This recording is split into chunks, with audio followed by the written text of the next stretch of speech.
Hello, everyone, and welcome back to our episode of Attack on Titan coverage. We are Anime Soirée. I'm Kyle, and I have Griffin and Will with me. And yeah, so today we are talking about the newest batch of episodes. That will be 10 through 13 of season 4. And pretty much what happened during these episodes is we see the aftermath of the invasion of Marley. Everyone's kind of just chilling back in Paradise, and we have some newcomers to Paradise. We have Gabby and Falco. They start out as prisoners. They kind of escape. They go through a little arc. We learn more about Nicolo, who was introduced. Yeah, just like a bunch of stuff. We kind of learn about what like their reaction to Aaron's fucking his whole terrorist attack was, and how they're not too jazzed about it. So yeah, what did you guys think about these episodes? Yeah, I mean, the best part about these episodes for me was definitely Gabby. They're not really super plot relevant. Like, there's a lot of political stuff going on. Hanj and Aaron and Pixis and Zeke are kind of all like trying to come to an agreement, I guess, everybody with their own interests. But I just didn't really care about it that much, even when reading the manga, because I was pretty drawn in by Gabby and Falco's little sub plot that kind of linked into the main plot at the end with the big confrontation of the restaurant. Basically, all parties are there.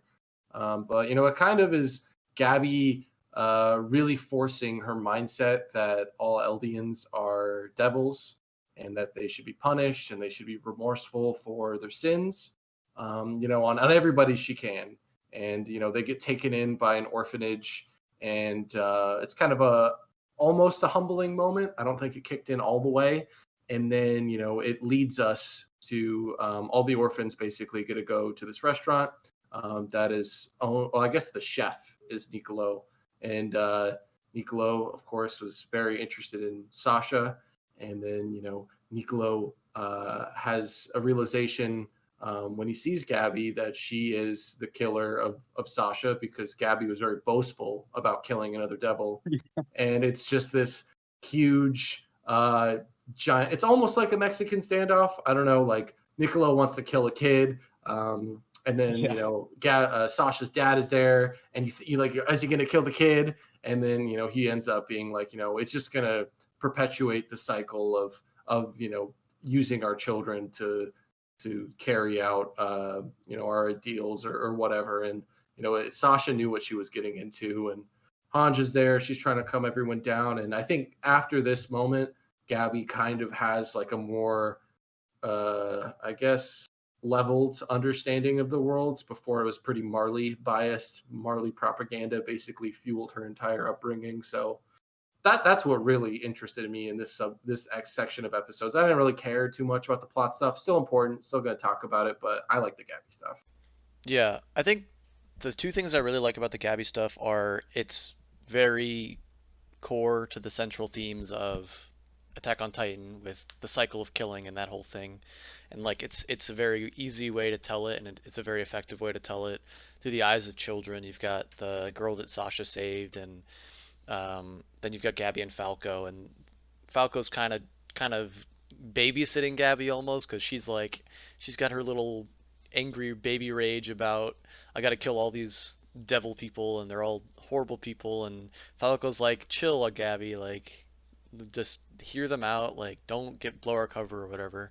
And like it's a very good way to tell the whole cycle of killing, and you see that at the very end of the most recent episode with Sasha's dad, like basically he's the one in this situation that puts an end to that cycle. He says, "Don't kill these people. Like I can't. I don't know if he says he can forgive them, but like killing her is not going to solve. It's not going to bring Sasha back. It's not going to solve whatever issues you have." And he convinces Nicolo to put down the knife, and Nicolo comes to the error of his ways, saying like, "Oh my God, I was about to kill kids." And then you've got the girl that Sasha saved, who is a lot less mature than both of those two, and she just takes a knife and tries to kill Gabby because like that's your gut reaction when somebody that's so close to you has been killed. And then also something I like about that whole situation is like dramatic irony is very well done because you've got Gabby and Sasha or Gabby and Falco who have uh, killed Sasha, and they know they killed Sasha, and they know that this person that they're with is not like they're not going to be friends with this person because they're an Eldian. Sasha's the kid that she saved, and then the kid that Sasha saved knows these two are Marleyan and knows that Sasha died from Marley, but she doesn't know that these are the people that killed Sasha. And then like as these episodes unfold, like they get closer and closer that truth of what happened and who these people are. And like I think my favorite part of the most recent episode was when Falco realizes that Niccolo was in love with Sasha, and his eyes just like get really big and his pupils get tiny, and it's just like that moment where everything just blows up and you've got the whole confrontation happening. So yeah, this whole story with Gabby and Falco, excellently executed. Yeah, totally. I love how like at the end where we kind of get the lesson of the whole thing from like the mouth of Sasha's dad, how he's like, oh, like we the adults have to like bear the sins like of this cycle of hatred and sort of like try to stop it by, not acting on our desires for revenge. But then like that is like immediately undercut by Kaya, just like, one of those like children that he's like talking about like trying to save from the cycle of revenge, just like immediately giving into it, trying to like kill Gabby and they have to like tear her off of her. I thought that was like a really, you kind of see like both sides where it's like, yeah, like ideally this would, we would want to just like end the cycle, but it's not so easy, it's easy to give into the desire for revenge. Yeah, And yeah. and and with Gabby, like Gabby's like she seems to be a very big believer in that cycle, and like when she's taken Mhm. away from that whole situation by Armin and Mikasa, she she's like, all right, don't kill Falco, just kill me, please, just kill me, only kill me. Like in her mind, she has no idea like the fact that people just don't want to kill her. Like this cycle Yeah, doesn't need to continue, and they just like that's straight like up the way that say, she sees it. Like that's like the only resolution she sees. Like she's just yeah. like, oh, like someone has to die for this. Like it should be me, not Falco. Yeah, exactly. It's just it's so ingrained in her, and like that's like something we get to see change hopefully, and a great point of contention with her character that and a path to development as she changes from this very pretty heavily brainwashed child into more maybe a child more like Falco who's a little less brainwashed. I think we have to give major props to Attack on Titan for being really like thematically tight on this kind of discussion. I feel like a lot of the conflicts within the show kind of has to do with perpetuating like a cyclical nature of violence. And then, somebody thinking a major sacrifice will just resolve it. And like, oh, I just have to, be killed or sacrificed to bear the sins of my mistakes or other mistakes. We see that just from the grand scope of the show, right? With the Eldians being persecuted by Titans on the Wall, which is basically just Marley. And then, then we have a lot of characters like Reiner who just kind of like get crumpled by the guilt of those decisions, even though it's not really Reiner's fault, it's Marley's fault. And then, we see the Eldians basically repeat that cycle, go back and attack Marley. And then there's more of like a guilt within the group, I think, and it wasn't necessarily planned, but there's a lot of finger pointing at Eren, saying, "Oh, well, Aaron's to blame for this, and Aaron Mhm. needs to, face up for these crimes." And they're not really looking at the root of the problem. And then with here, it's the same exact situation in my mind with, Gabby killing Sasha. And then the father, I think you pointed out, Kyle, probably gives the best advice to every character in the show, where at some point you just kind of have to, accept your sins and guide the younger generation to be better. And I feel like that is advice that could undoubtedly be given to every character. And I know that there's faults in Attack on Titan. The things I really like, and this is definitely one of the things I really like, is that all conflicts kind of tend to revolve around this kind of idea of cyclical violence and blaming an entire group of people or a person for all the problems in the world, when the resolution kind of just has to do with I think something more simpler than that, and that's just doing better than those before you. And that's one of the reasons I really like this show, and I love this subplot. I think it's a really good testament to that concept.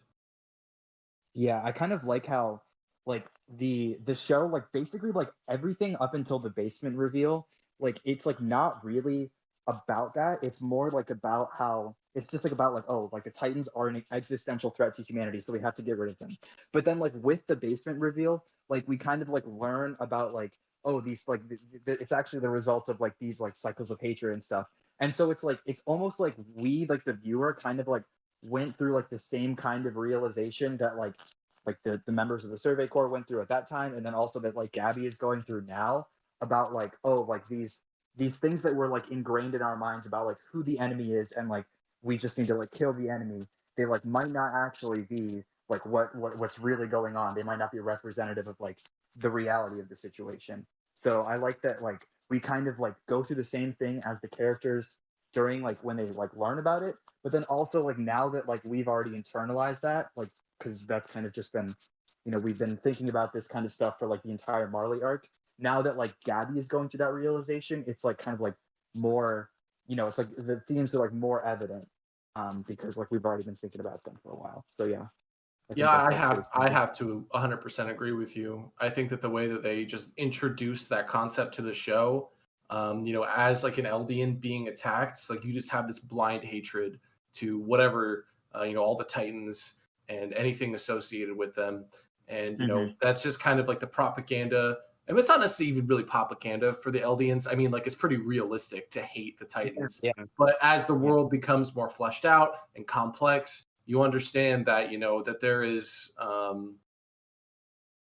there's struggle on both sides. Really, there's an answer to both sides, and blindly killing everybody on the other side isn't the answer. And I think the introduction, to having that kind of blind rage towards the enemy, and then growing into a more complex, a more dynamic world with knowing that there's humans on the other side at the very least is a huge deal, because you never see another human associated mm-hmm. with the Titans. Yeah, I think it's really good, and I think that this subplot with Gabby, I mean, it's just a continuation of that idea, and that's just one reason that I really like the show. Yeah, Uh, definitely. on a smaller note, I really liked you get to see Gabby throughout the entire season being like, I fucking hate Aaron Yeager. I'm gonna kill Aaron Yeager. Mm-hmm. Like, if I see Aaron Yeager, Yeah, he's a fucking dead man. And then as soon as she's in a room with Aaron Yeager at the very end of the episode, you just look at her and she's just fucking scared as a motherfucker. Like, her yeah. eyes are massive and she's just staring straight ahead. She looks so scared. I thought I was laughing my ass off at that. Yeah. It's also great how like she's like, oh, like Aaron's the worst. I'm gonna kill Aaron. But like the first thing that like I think Armin says it like when they meet Gabby, like at the end of the most recent episode. Armin's like, oh, she like reminds me of someone that we know. Like Yeah, obviously referring to Aaron. Like yeah, it's great how like the parallels are so clear that like Gabby like is the Aaron and Falco like is the Armin, but like the just like the way that like she like hates Aaron, it just like makes so much sense, because it's like, oh, like this is like, the cyclical nature of like the hatred, and like, it makes sense that one person, like the person from the other side, would like hate so much the person that they're paralleled with. yeah, So yeah, I thought that was it was good that like the show like called attention to it, like in case you didn't get it. Yeah, it was yeah. good. I like you're talking about the wide-eyed nature of Gabby when she saw Aaron. I just love the difference in their facial expressions, like throughout. Like anytime anything, when they were at the orphanage, and I don't remember the girl's name, but the girl that Sasha saved years ago, she's like, "Oh, you guys are Marleyan, right?" And then Gabby is just like the largest, whitest eyes you could have, and Falco is just like looking at her like kind of seriously, like trying to figure out like how much she knows. And you Uh-huh. guys are, it's like 100% like Aaron and Armin, like it's the Yeah. complete parallel, and you Also, I guys are love how doing like that right. Falco is constantly just like trying to like manage Gabby's rage and hatred. Yeah. Like the entire time, he's just trying to keep like a lid on it. He's like, Gabby, you gotta calm down. You gotta chill, bro. Yeah, good stuff. I like their Yeah, he's like dynamic. straight up babysitting her. Yeah, He's like yeah. But I just love semi, how yeah, Gabby's a lead in it. Just it's so fun. yeah. I guess Um, we could touch a bit on like the main plot that's going on that I find less interesting and like a little convoluted for my nature as well. it's not that convoluted, But is it? I mean, I don't know. When I read through the manga, I don't know. I thought it was a little extra because I mean, it's pretty integral though.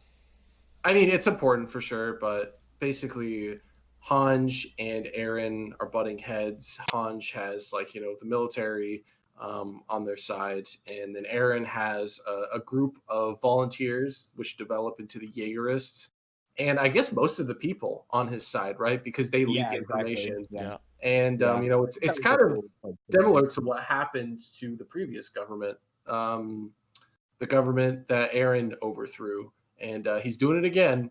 Um, and they just want to get Aaron and Zeke to meet so they can figure out this plan. And Yelena and Nicolo had some kind of um, thing with the wine, which is unknown at this point, but we know that Falco's at danger, and a lot of the Eldian military is in danger. So basically, shit's gonna probably blow up next episode. I think anybody could Yeah. guess that, and it's pretty Yeah. hype. They I'm pretty also excited to say see what happens. they also say what they've done in the past, where they like spike. Yeah. They like he mentions like, oh, like there have been times where like the entire population of like an enemy capital has just been like turned into Titans overnight, and like Yeah. we've taken a city overnight. So like, I feel like it's you put two and two together, it's gonna happen. Well, also he But mentions that they put Zeke's spinal fluid in the wine. oh yeah, they Yeah, have to that's pretty important. Yeah, That's a and pretty important directly- thing. So all it takes if you is watch, one the piece. episode, you know. Yeah, it hasn't happened yet, but it's gonna happen. It's gonna pop up.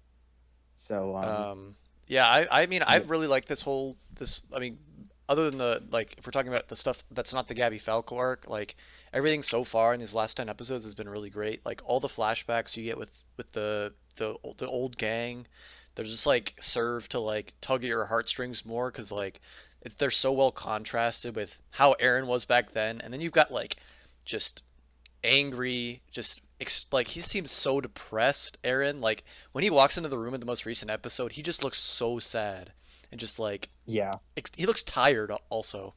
And you just get the contrast with last episode, or maybe it was the episode before that with them working on the railroad. And he's like, I would never give any of you guys to the Titans because you're my friends. And it's just like such a sad, and like you just have to wonder like Aaron, like what is going through that head. And I don't know, all these flashbacks and all the political drama going on between the Survey Corps and the Jaegerists. And the Survey Corps, like this is the first time we've seen them like splinter and like have this really big conflict within them. So you've got like Aaron and Floch, and then you've got Hanj and like your core, Jean, Connie, Mikasa, and Armin. And they're kind of just floundering around because it seems like Aaron knows what he wants, and he's like hanging out with Zeke and stuff. So he knows what he wants, and he's got a plan. And it seems like Hanj and the usual gang are on the back foot, and they're trying to get their bearings because like the other people have had a plan for a long time. So they're figuring out their shit, and it's not going well. Zackley is killed by the bomb of his poop chair, and yeah, and why is it the poop chair? What? Because he would feed people their own poo. Yeah, it was his torture chair that he would like sit people in the like stop. What was that? You couldn't poop or something like that in the chair. Yeah. No, I think they would eat their poop. They would eat their poop. Yeah, it was like some Where did you human get this information from? It's like in like the last, or I think season 3. Yeah, it was in where season like 3. he had the chair was like it had a tube going from like the seat of the chair like basically into like where the person's mouth, and like he's like a fucking he like was super into torture, and like he literally says like, oh, like I can't wait to get Aaron in this chair. but then that doesn't happen. So yeah, would have been interesting to see Aaron react to that. I wonder what he would have done. He would have done. He would have. I mean, like the thing is, like he could just bust out in like a second, so it wouldn't matter. Would have just Titanized because he's like, I am not free at this moment, so I'm gonna Titanize right now. Yeah. That's actually so funny. Holy fuck. Just like at any moment I'm not free, I'm just gonna turn into a destructive monster until I find my freedom. Yeah. Oh my god, dude. Also, Holy something shit. that I like we see is like I mentioned, like they're not like in a comfortable position, and you can like see that on Hanji. Like she like has like a mini breakdown where she's like, "Why am I the leader? Like I am not cut out for this shit." And she's not having a good time right now dealing with Aaron's shenanigans. I completely agree, but you guys know Mob Psycho, right? Yeah. And then there's Yeah. like that percentage for fuck, I don't even know his name. Yeah, But yeah. like Aaron basically has that for his freedom level. And it's like I guess just immediately recognizes. yeah, I guess it'd be not freedom percentage. And then as soon as it hits 100, he turns into it. Oh my god. Sorry, Will. Sorry, just No, you're throw good. off your Hanji statement, but I was just cracking up thinking about that. But yeah, Hanji. I mean, Hanji's like she's the mega adult in this situation, right? Like she is responsible for Aaron. She's responsible for like communicating to the rest of the government that Aaron is not a liability, even when he is. She's responsible to the media. She is the biggest grown up in this show at the moment, and she's also like a combat veteran. Hanji is like the centerpiece for Paradise's stability at this moment in my mind. Pixis, coming in with his big words, let's surrender. But in my mind, Hanji is much closer to Aaron in the action. So she's got a lot on her mind, and mad props. And his big head. Big head. Pixis got the big head in the last episode. Or in the episode before, I guess. Yeah. But Dude, yeah. Aaron is fucking jacked. He's pretty yoked. Yeah, dude. The putting on the jacket scene. I mean, Oh my everyone was god! waiting for it. Yeah. Great scene. Yeah, it was epic. The duster. The Duster. Like Max Duster. Yeah. Except he looks a bit better in it than Mac does in his. Yeah, that's true. What else is there? Let's see. I mean, basically this entire time when I was like reading the manga, the only thing I had on my mind was like, what the fuck is Zeke planning? Like, what does Zeke have in that big brain of his? Because like, when he was introduced, he's like presented as this guy who's just basically like taking pleasure in like, killing all of those people in like the siege at the end of season 3. And so it's like, but now apparently he's like, oh, like I'm actually like ride or die for Eldia, so I'm trying to like save the Eldian Empire. And Levi, I feel like everyone's kind of like, okay, well, like we kind of need Zeke because he's got the founding titan. So like if we're gonna rumble, we gotta have Zeke. So they kind of have no choice but to go along with him. But at the same time, I feel like they're taking their precautions and everything. Like they're putting him in like the forest, and they have Levi guarding him and everything. But I feel like they really should be paying more attention to Zeke because he just like they have no reason to trust Zeke. Like they shouldn't be trusting Zeke at all. But it seems like they're kind of trusting him. They're like, oh, Zeke has a plan. Maybe we should go along with it. And it seems like Levi is the only one who's like, dude, Zeke, like I know that you're planning some shit, and like fuck you because I hate you. So I'm, Yeah. this entire time I was just like wondering what is Zeke? Like what is his deal? And like what are we gonna find out when Aaron and him finally meet? So yeah, that was like one of the really like one of the points that I had like that makes me really like this kind of like political drama aspect of it, because it's just like so many of the characters' motivations are like unclear, and it's like, ooh, like what are they really thinking? Mm-hmm. And like just kind of like wondering that and getting like little clues as we go along. It just feels good to slowly learn more about what they're thinking and uncover their plan. Yeah. And I think the end of this most recent episode is like they're finally realizing like, oh shit, we should not have trusted Zeke. Yeah, Zeke is capable of so much more. I have to say, probably my complaint that comes to mind when I think about this point in time within season 4 is just how powerless the main cast seems, excluding Aaron. Mikasa, Armin, John, and Connie, they like Aaron. And Powerless. this whole situation is very complex. There's a lot of new characters weaving into the storyline, and that's fine to give them screen time and allow them to fulfill whatever they need to for the plot and their character development. That's okay. But I don't know. It just seems like Armin, Mikasa, Connie, John just totally take the backseat on this one up until this point. When they get back from Marley, and there's all this political shit going on, and then Armin and Mikasa go to Zachary like, can we talk to Aaron? And he's just like, no. And they're like, okay, I guess I'll leave now. And it's like, I know he got blown up seconds later, so it's impossible to say if that didn't happen if they would have gone on and done it anyway. But I don't know. I feel like so much of the show has just been like trusting those that trust you and like your friends, and I don't know. They seem kind of taking the backseat here, and I know that the spotlight has been on like Gabby and a lot of the political figures, but at the same time, that doesn't mean that your main stars of the show who may be taking a backseat right now, shouldn't be acting, thoughtfully or aggressively or with their peers' interests in mind. So I guess that's like a minor complaint. I mean, but like they're not like they're important characters in the world, but like at the same time they're just soldiers in the Survey Corps.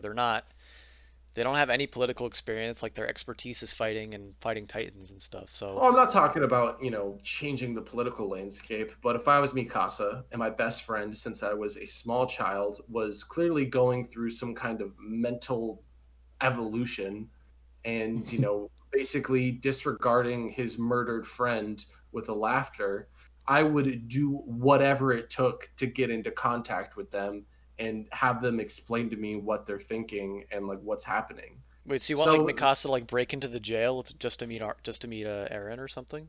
I mean, yeah, like Flotch and the gang, leaked that information for Aaron, and they barely fucking know each other. They've known each other a couple years, but it's nothing like the relationship with Mikasa and Aaron. Mikasa would do anything for Aaron, and those guys risked being jailed for what? For just to have a conversation to set some stuff up. That is, to be determined for sure from the anime. But Mikasa and Armin is, in my mind, gave a pretty weak effort to work with their friend. I think it's just because they have a bigger picture in mind. Like they understand that they have a really good relationship with Eren, but like also they understand like if people are just going around doing what they want and like going after their personal interests, like then this whole thing is going to break down. And they need Eldia to be like a strong nation, so they need like this whole thing to be structured. And if they just go along and like do what they need to do and not like what they have to or what they want to do, then that can be achieved. Like that structure can be there. And I think it's something to look out for if they do act on those impulses and act about like their relationship with Eren. And that's why like this talk with Eren is pretty like a big cliffhanger. Because like we haven't seen Mikasa talk with Eren since I guess when they're fighting the Warhammer Titan, and we haven't seen Armin talk with Eren since the Blimp, and like they barely ever talked there. So because Eren was basically taken straight from there to jail, so that's why this talk is like such big weight to it. And yeah, I do agree. Like I think it would be kind of in Mikasa's character to do something about this whole situation. But I'm also extremely okay with what actually has transpired. Yeah, I feel like with like what you were saying about like thinking like, oh, we need to like have like a level head about this. Like that's probably what Armin's thinking, but I feel like Mikasa is probably just like confused right now. Like I feel like Mikasa has never really been characterized as being that smart. She's just like a good fighter and like wants to protect Eren. So she's probably just like lost without Eren right now. And she's like, what the fuck do I do? So I don't know. She's probably just like relying on Armin to kind of figure out what their plan is going forward. I guess Because that's fair. I don't think that Mikasa is she's not a thinker for sure. She's a fighter. Yeah, that's fair. I mean, they might just have like implicit trust in Aaron at this point, and I think that there's evidence for that, so that's okay. But at the same time, I don't think I'm not happy with the course of action they're taking. Like, I think it's justifiable, but with how strong of a relationship that group of friends has, and the clear signs that Aaron is a different person than he was, uh, I don't know, a year ago, or I don't know what time frame I should use, but during their development, he's changed a lot more than the rest of them have. I don't think I'm happy with them doing so little, but I guess the trust is definitely there for sure. Yeah, and we But Also, also kind of get to think see in those flashbacks like have done all differently because like we see a couple times where like they kind of like differ on idealistic grounds, and then also like with the look that we have when like Armin lets Eren into the blimp, like Armin is like not happy with Eren at that moment. Like he just like is looking down at Eren and he's just like, "What the fuck did you get us into?" And Eren just sort of looks up like, "Sorry, bro, I had to do it." So I don't think that like I feel like Armin probably wants like explanation more than anything. Um, but I don't know. Mikasa is probably just like, I want to protect Eren still. So Yeah, and I think you said something about it, but like it's been 4 years since we like knew them as like the trio that would like they're like ride or die trio or whatever. And like we see like a couple flashbacks like when they're at the shooting range, and it seems like Aaron's at that point already like kind of cold towards the other two. Like they don't seem like super buddy buddy at that point. And so like a 4-year jump between the seasons when it's like a pretty big amount of time, and that could explain why Mikasa isn't as trusting of Aaron as she is now, or as she used to be, just because like she's seen him grow a bit colder, and like he spent time in Marley for a bit. So that's it's something. It's a cause for caution for sure. I don't know. I kind of think that like for me, like I think that's probably true for Armin, but not so much for Mikasa, just because I think that Mikasa's like love for Eren, her just like complete obsession with Eren, like I mean, slight, I mean, not really spoilers, but just like I don't think that like that she's characterized that way like in the future. So like I kind of think that she, I think that she's still obsessed with Eren. So I guess I can kind of like get behind Griffin's complaint on the Mikasa side, but less on the Armin side, because I think that like Armin has been characterized as kind of like being more upset with Eren and not really agreeing with everything that he's doing. Whereas like Mikasa, I feel like Mikasa probably just like doesn't really care about all this stuff that Eren's doing because he's still Eren. So she still like wants to be there with him. Like she just wants to be next to Eren. So yeah, I don't know. I kind of agree with what you're saying, Griffin, on the Mikasa side, not so much on the Armin side. Yeah, that's fair. Was there anything else for this episode? We pretty much touched everything. Um, Yeah, I I really think liked, so. just like on a more meta note, I really liked all the voice acting. I think uh, Gabby's voice actress has done a phenomenal job. I think we talked about it uh, last Yeah, we time, did. But I but mean, yeah, I mean, it's worth bringing up again, especially since you did a lot of yelling yeah. these past few episodes. And then Floke's voice actor has been doing a fantastic job. And then also Nicolo when he had his breakdown in the most recent episode where he's just like just yelling, like that was really well done. Like I feel like they've got some of the best voice actors just like on these smaller characters that you don't see that a lot in a lot of anime. They don't seem to be as invested, or I don't know. Maybe that's just me.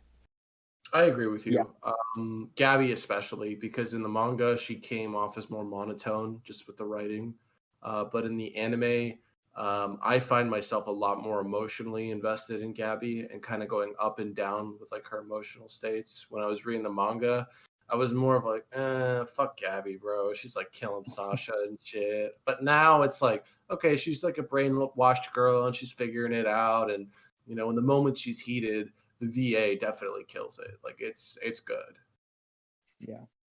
Also, one more thing, Flock definitely like stole the show in this last episode when he was like, "Ooh, yeah, like we knew the whole time about the wine shit." That was Yeah, pretty good, and like with like him coming in with all the Jaegerists, and pulling guns on the rest of the Survey Corps, pretty good stuff yeah, from Flock. for Yeah, sure you were some evil saying villain shit. before. Yeah, you were just saying before, Kyle.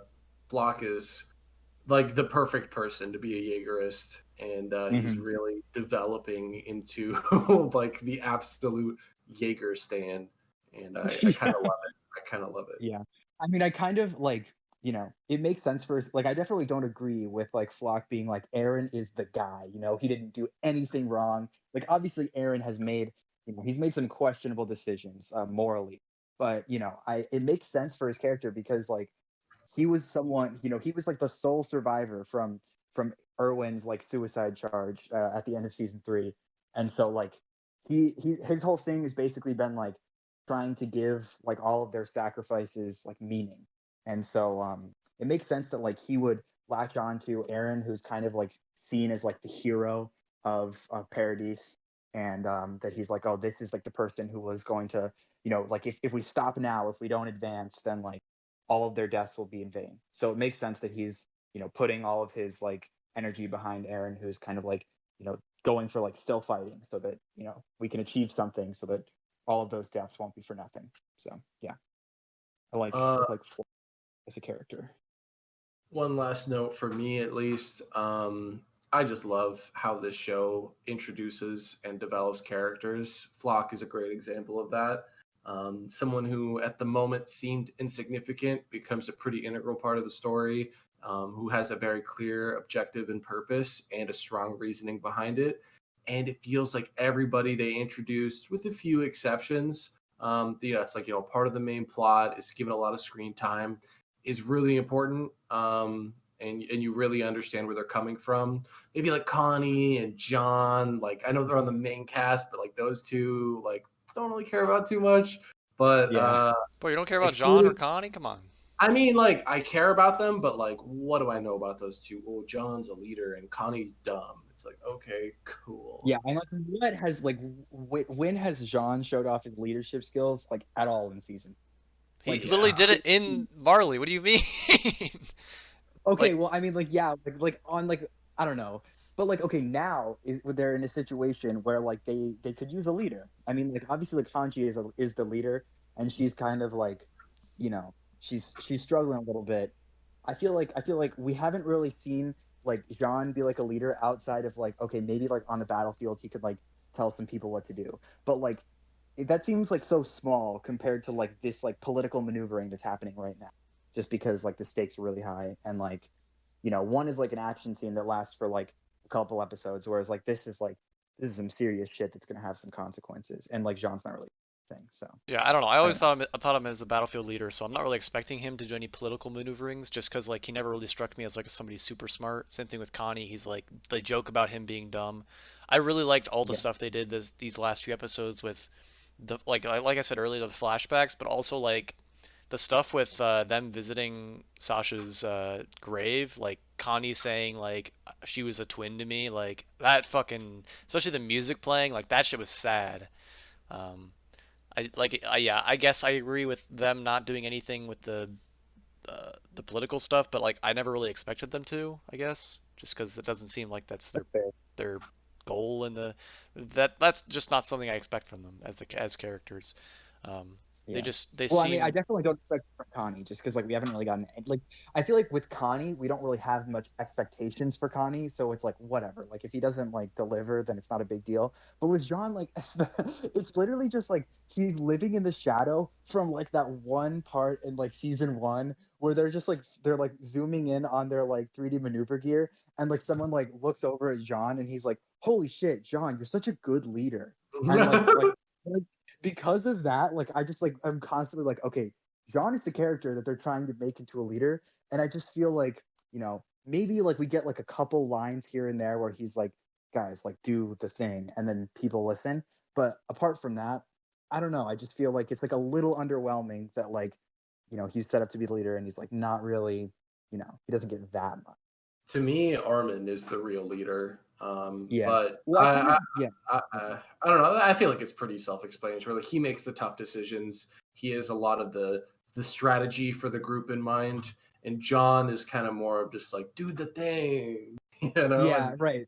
that's Well, I not really kind of what think I see as a leader. they like set up like the dichotomy, I think, like in the at the end of season three where like there's like that one moment where like I think oh yeah, well Erwin is gone because he's like on the outside of the city and like Armin is like um they're looking to Armin to like make the decision because Armin is the smart one, right? And so Armin like kind of like freezes up and he's like, "Oh, like I don't really know, like these both seem like good options or something." And like Jean like is just like, "All right, we're doing this one." And then like so he's kind of like the more decisive one whereas like Armin is like the more like cerebral one. He's like he can kind of like think like, "Oh, like these are like the outcomes of like taking this and this." And like John will kind of just like make a game time decision on like which one's better and like which one they're gonna go with. So like I thought that was like the peak because of like Jean like being a leader because it's like okay at that point we see a clear division between like what his strengths are versus like what Armin's strengths are. But like apart from like since then I feel like I've been underwhelmed. Like I feel like that's kind of just like as much as we've gotten on that front. So I don't know. I agree. I think that's a pretty solid anime soiree analysis. Yeah. Anyway, I'm good to end with that. Did you have a question that you wanted to ask or no? I mean, we've gone. We were just we went pretty headstrong into the Okay. analysis. Sounds good. I didn't even need to pose it. I'll save it for next week. Maybe we'll even not next week, next episode of this. Maybe we'll even have two. We'll never know. Okay. Yeah. Sounds good. Stay tuned. Anyway, I do have one for the record. Don't think I don't have one. Okay. I do have it. Don't ask. I swear I have it, Don't ask, guys. but anyway, I think that's it for us. So we're signing off. Follow us on YouTube, Twitter. Now introducing TikTok. Woo! What I say? Spotify and Twitch. All of them are Anime Soiree except for Twitch, which I swear to anime this week. By next episode, next weekend, we will have the new Twitch up. That's a promise. Promise. It'll say New Anime Twitch Soiree. platform, guys. And with that, I think we're all done here. Peace. All right. Catch you later.